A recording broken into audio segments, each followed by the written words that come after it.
Hello everyone, greetings from English Sahayaka.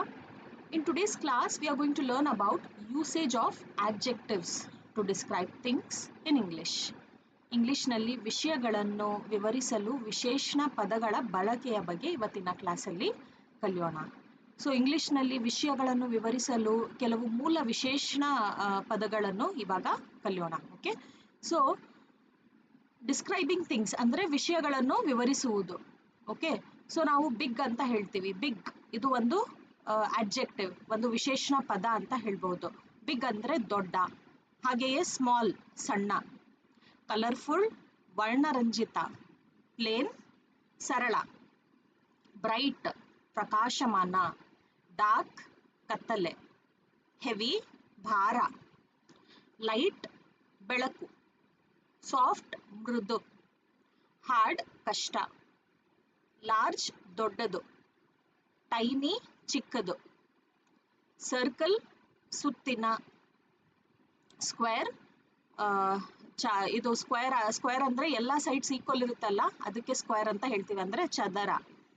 Oval ಅಂಡಕಾರದ, smooth ನಯವಾದ, rough ಒರಟು, clean ಸ್ವಚ್ಛ, dirty ಕೊಳಕು, ಬ್ರೋಕನ್ ಮುರಿದಿದೆ, ಯೂಸ್ಫುಲ್ ಉಪಯುಕ್ತ, ಡೆಕೋರೇಟಿವ್ ಅಲಂಕಾರ ಅಂತ ಹೇಳ್ತೀವಿ ಅಲ್ಲ, ಅಲಂಕಾರಿಕ ಅಥವಾ ಅಲಂಕಾರ, ಅದಕ್ಕೆ ಡೆಕೋರೇಟಿವ್.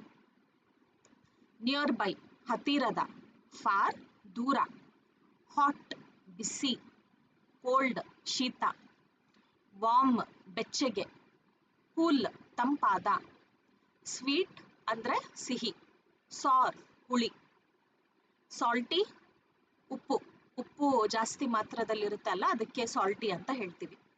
ಬಿಟರ್ ಕಹಿ, ಸ್ಟಿಂಕಿ ದುರ್ವಾಸನೆ, ಲೌಡ್ ಜೋರಾಗಿ, ಕ್ವೈಟ್ ಶಾಂತ, ನಾಯ್ಸಿ ಗದ್ದಲದ, ಸೈಲೆಂಟ್ ಮೌನ, ಎಕ್ಸ್ಪೆನ್ಸಿವ್ ದುಬಾರಿ, ಕಾಸ್ಟ್ಲಿ ದುಬಾರಿ. ಇದಕ್ಕೆ ಎರಡು ವರ್ಡ್ನು ಯೂಸ್ ಮಾಡಿ. ದುಬಾರಿ ಅಂದರೆ ಎಕ್ಸ್ಪೆನ್ಸಿವ್ಗೂ ದುಬಾರಿ ಅಂತಾನೆ ಅರ್ಥ ಬರುತ್ತೆ, ಕಾಸ್ಟ್ಲಿ ಅಂದ್ರೂ ಸೇಮ್. ಓಕೆ, ದುಬಾರಿ. ಚೀಪ್ ಅಗ್ಗ, ಅಫೋರ್ಡಬಲ್ ಕೈಗೆಟಕುವ, ಫಾಸ್ಟ್ ವೇಗ, ಸ್ಲೋ ನಿಧಾನ. ಸೊ ಈಗ ಎಲ್ಲ ಪದಗಳು ವಿಶೇಷಣ ಪದಗಳು ಅಂತ ನಾನು ಹೇಳ್ತೀನಿ. ಓಕೆ, ಸೊ ನಾವು ಯಾವುದಾದ್ರೂ ವಿಷಯವನ್ನು ಡಿಸ್ಕ್ರೈಬ್ ಮಾಡುವಾಗ ಈ ಥರ ಪದಗಳನ್ನು ಬಳಸಬಹುದು. ಓಕೆ, ಸೊ ಈ ಪದಗಳು ಕಲಿಯುವವರಿಗೆ ಇಂಗ್ಲಿಷ್ನಲ್ಲಿ ವಿಷಯಗಳನ್ನು ಹೆಚ್ಚು ಪರಿಣಾಮಕಾರಿಯಾಗಿ ವಿವರಿಸಲು ಸಹಾಯ ಮಾಡುತ್ತದೆ ಅಂತ ಹೇಳ್ತೇನೆ.